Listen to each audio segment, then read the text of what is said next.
स्वामी समर्थ. जय जय स्वामी समर्थ. श्री स्वामी समर्थ. जय जय स्वामी समर्थ. श्री स्वामी समर्थ महाराजांच्या नामस्मरणाने आजच्या व्हिडिओला सुरुवात करूया. शुभ संध्याकाळ तुम्हा सगळ्यांना. कसे आहात तुम्ही सगळे? आशा व्यक्त करते स्वस्त असाल, मस्त असाल आणि स्वामींच्या सेवेमध्ये रममाण असाल. शुक्रवारचे उपाय खूप दिवस झाले शुक्रवार किंवा वारानुसार उपाय आपण चॅनलवर टाकलेले नव्हते, तर आजच्या व्हिडिओमध्ये शुक्रवारचे करण्याचे म्हणजे उद्याचे करण्याचे खूप छान छान उपाय मी सांगणार आहे. अगदी व्हिडिओ नंतर पाहिलात तरी कुठल्याही शुक्रवारपासून आपण ह्याची सुरुवात करू शकतो. तर काय आहेत ते उपाय लगेचच बघूया. त्याआधी तुम्हाला सांगू इच्छिते की चॅनेलवर नवीन असाल तर तुम्ही चॅनेलला सबस्क्राईब करा, लाईक करा आणि शेअर करा. शुक्रवार म्हणजे माता लक्ष्मीला समर्पित वार. जसं आपण गुरुवारी गुरूंची म्हणजे आपल्या महाराजांची भरभरून सेवा करतो आणि गुरूंना आपण नमस्कार करतो, आपलं काय असेल ते सांगतो, सुख असेल दुःख असेल, तसा शुक्रवार हा माता लक्ष्मीचा आपल्या कुलदेवीचा वार म्हणून सुद्धा ओळखला जातो. माता लक्ष्मीची सेवा करायची आहे किंवा कुलदेवीची खास सेवा करायची आहे तर शुक्रवार सारखा सुंदर दिवस नाहीये. ज्यांना इच्छा आहे की आपल्या कुलदेवीची आपल्यावर कृपा राहावी किंवा खूप अशा स्त्रिया आहेत बघा, इच्छा असून पण कुलदेवीला वर्षातून एकदा जाता येत नाही, अशा सर्व स्त्रियांनी अगदी घरात बसून जरी तुम्ही कुलदेवीची सेवा केलीत, कुलदेवीचा टाक असेल, कुलदेवीची मूर्ती असेल तर अवश्य घरामध्ये सेवा करा आणि घरात ठेवाच. कुलदेवीची मूर्ती किंवा टाक दोन्हीतलं एक असणं गरजेचं आहे. आता समजा तुम्ही दोन जावा आहेत आणि जावे एका मोठ्या जावेजवळ टाक आहे, तुमच्या जवळ नाहीये, तर तुमच्या जवळ मूर्ती नक्की असावी. फोटोपेक्षा पण मूर्तीमध्ये ना प्राणप्रतिष्ठा करून ती ऊर्जा निर्माण होते, फोटोमध्ये होत नाही तशी, म्हणून मूर्ती असावी. तर नक्की कुलदेवीची तुळजाभवानी असेल, कोल्हापूरची महालक्ष्मी असेल, बनशंकरी असेल तर मूर्ती स्थापन करा. तुम्हाला हवे असेल आपल्याकडे पण आहे, अगदी अभिमंत्रित करून प्राणप्रतिष्ठा करून सिद्ध करून मी तुम्हाला ते देत असते. तर सकाळी उठायचं आहे महिलांनी, स्वच्छ स्नान वगैरे करायचं आहे. त्यानंतर उद्या आंघोळीच्या पाण्यात काय काय घालायचंय मी सांगते.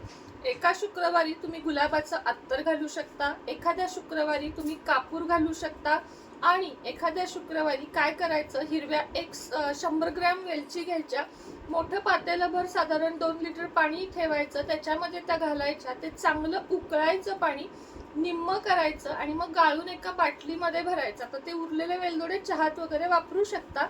आणि हे जे पाणी आहे ना यातलं टोपण पाणी दररोज शुक्रवारपासून 15 दिवस पुरेल एवढं ते करून ठेवायचं. अगदी एक टोपण पाणी आपण आपल्या आंघोळीच्या पाण्यात मिक्स करायचं. कशा पाण्यात सांगते, आपलं सगळं पाणी जेव्हा आंघोळीचं संपत येतं, शेवटचा तांब्या जो राहतो, शॉवर खाली आंघोळ करू नका जर हे उपाय करायचे. तसं पण आंघोळ बसून करण्याचं शास्त्र खूप मोठं आहे. अभ्यंग स्नान वगैरे यासाठीच बघा परंपरा आहेत की बसून जे आपल्याला ऊर्जा मिळते किंवा आपण जे मसाज करतो शरीराचं ते उभं राहून काही गोष्टी होत नाहीत आणि म्हणूनच आंघोळ स्टूलवर किंवा सरळ मांडी घालून बसून करण्याचे शास्त्र आहे. तर शेवटचा जो तांब्या राहतो त्या तांब्यामध्ये ते पाणी मिक्स करायचं आणि मग डोक्यावरून आंघोळ करणार असाल तर डोक्यावरून किंवा मग इथून घेतलं तरीही चालतं.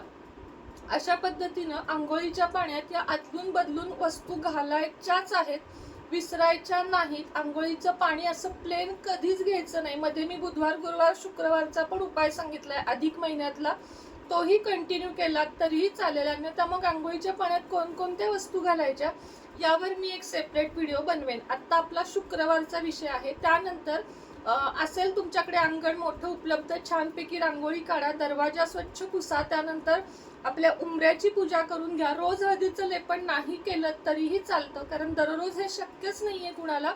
नुसतं हळदी कुंकू धूप उदबत्ती जरी दाखवली तरीही पास आणि दरवाजावर हळदीचं किंवा कुंकवाचं स्वस्तिक असावं किंवा मग दरवाजा किमान स्वच्छ करावा. शुभ लाभ आपण लावलेलंच असतं असं पण.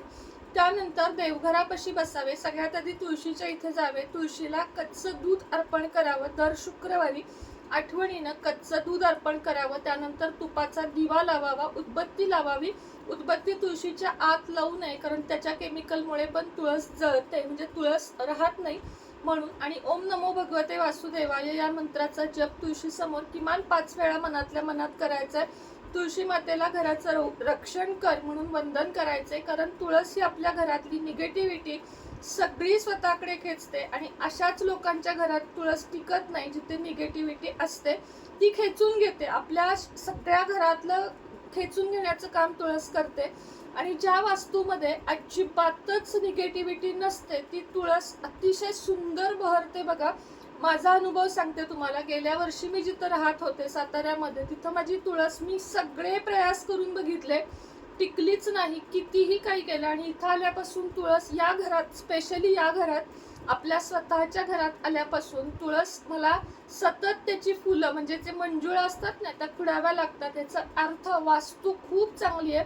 पुरेसं ऊन, पुरेशी हवा, सगळं काही तुळशीला मिळत आहे. घरामध्ये खेळती हवा, ऊन असणं पण गरजेचं आहे. 100 म्हणजे 24 तास लाईट लावण्यापेक्षा घरामध्ये एक नैसर्गिक उजेड असावा, ह्याचं पण एक वेगळं महत्व आहे. आणि मग हे झाल्यावर आपल्याला देवघरापाशी बसायचं आहे. देवघरापाशी बसून सगळ्यात आधी माता लक्ष्मी आणि कुलदेवीची मूर्ती तामणात घ्यायची आहे.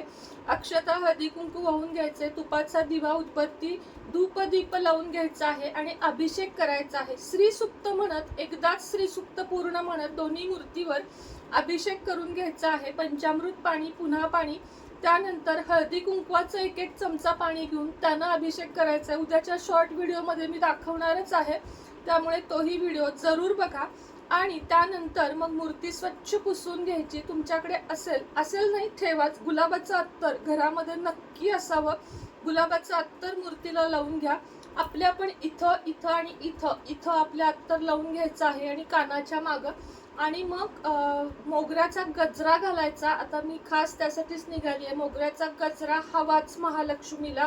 गुलाबाचं फूल नक्की घाला. तुम्ही जाऊ शकत नसाल, तुमच्याकडे काही वेगळे प्रॉब्लेम असतील तर तुम्ही जे असेल ते फूल घाला. पण तुम्ही बाहेर जाताय, स्वतःसाठी गजरा घेताय, फुलं घेताय, तर माता लक्ष्मीला, महाराजांना विसरून नाही चालणार. माता लक्ष्मीला पण एक गजरा आणा, उद्याच्या दिवशी वाहा.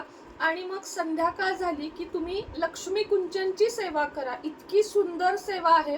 कारण मी तुम्हाला खरं सांगते, मला केवळ एकदा सेवा केल्यावर माझ्या घराची बोलणी चालू झाली आणि 3ऱ्या-4थ्या सेवेच्या वेळेस तर माझ्या घराचं संपूर्ण सगळं म्हणजे पेपरचे वगैरे काम होत आलं होतं. इतका जर प्रखर अनुभव एखाद्या सेवेचा येतोय तर मी सांगते म्हणून विश्वासानं करा. आपल्याकडं अगदी कमी बजेटमध्ये 2860 रुपयामध्ये संपूर्ण कुंचन सेट आहे. मात्र त्यामध्ये चांदीचं साहित्य उपलब्ध नाही. चांदीचं साहित्य हवं असेल तर 5,500 ते 6,000 बजेट आहे. तुम्हाला जे परवडेल तसं लक्ष्मी कुंचन आपल्याकडून घ्या आणि प्रत्येक शुक्रवारी संध्याकाळी लक्ष्मी कुंचनची सेवा करा. अगदी थोडक्यात मी तुम्हाला इथं सांगते की लक्ष्मी कुंचनचा ग्लास, डिश हे सगळं आधी काढून ठेवावं. त्यानंतर उदबत्ती, धूप, दीप, दिवा सगळं काढून ठेवावं. कुंचनचं जे 4-5 वस्तू असतात त्या, आणि 1-1 असं तांदूळ सोडत अशा पद्धतीनं ओम श्री महालक्ष्मी नमः या मंत्राचा जप करत तुम्हाला तांदूळ, कवड्या, पुन्हा तांदूळ, पुन्हा बांगड्या, पुन्हा लघु नारळ, पुन्हा जे काही मी देत असते 4-5 वस्तू त्या घालत मंत्र म्हणायचा आहे. कुंचनला बाहेरून छानपैकी कुंकू, हळद, चंदन लावून घ्यायचंय. खाली तांदूळ म्हणजे अक्षता आणि कॉईन ठेवायचे. आणि सगळ्यात वरती म्हणजे कुंचनच्या वरती लक्ष्मीची मूर्ती ठेवायची किंवा चांदीचा सिक्का ठेवायचा आहे. यानंतर खरी अर्थ आहे तो सेवेला श्रीसुक्त म्हणायचा आहे तुपाचा दिवा लावून. आणि हे म्हणायचंय महालक्ष्मी अष्टकम 16 वेळा म्हणायचंय. त्यानंतर तुम्हाला आरती करायची. माता लक्ष्मीची आरती ही आवश्यकच आहे. आरती केल्यानं देवी जाते असं काही नसतं. आरती ही गरजेचीच असते. आणि आरती झाल्यावर छान असा खिरीचा नैवेद्य उद्या दाखवायचा आहे. ही सेवा जर तुम्ही कराल आणि हे सकाळपासून सांगितलेलं सगळं जर तुम्ही कराल, हळूहळू करत करा. असं नाही की पटकन कुठल्या गोष्टी होतात. करत राहा तुम्ही या गोष्टी. आंघोळीच्या पाण्यात ह्या वस्तू घातल्यानं सुद्धा खूप छान इफेक्ट होतात. आणि हे केल्यानंतर संध्याकाळी खिरीचा नैवेद्य दाखवून मग उपवास सोडावा. उद्या जर तुमच्याकडे चालून एखादी सवाष्ण आली तर तिचा पाहुणचार नक्की करा. तिला दूध, साखर, चहा जे असेल ते द्या. फुलांचा गजरा द्या. हे सगळं करा. आणि संध्याकाळी अशा पद्धतीनं मखाण्याची खीर, शेवयाची खीर करून उपवास धरला असेल तर उपवास सोडा, नसेल तर मग जसं आहे असं आपलं जे आपण जेवतो ते व्यवस्थित जेवण करा. मांसाहार करू नका. शुक्रवार गुरुवार तरी किमान मैत्रिणींनो पाळा. शनिवार सुद्धा पाळा, शनी नाराज होतो. तर अशा गोष्टी पाळा. खूप चांगलं होईल तुमचं, यानं नुकसान तर काहीच होणार नाही. तर व्हिडिओ कसा वाटला नक्की सांगा. आणि हो, तुमची सुनेत्रा हे आपलं नवीन चॅनल आहे, त्याच्यावरही मी खूप विविध माहिती तुमच्यापर्यंत पोहोचवत असते. तर तुमची सुनेत्रा या आपल्या चॅनलला सबस्क्राईब करायला विसरू नका. डिस्क्रिप्शनमध्ये लिंक देत आहे. श्री स्वामी समर्थ.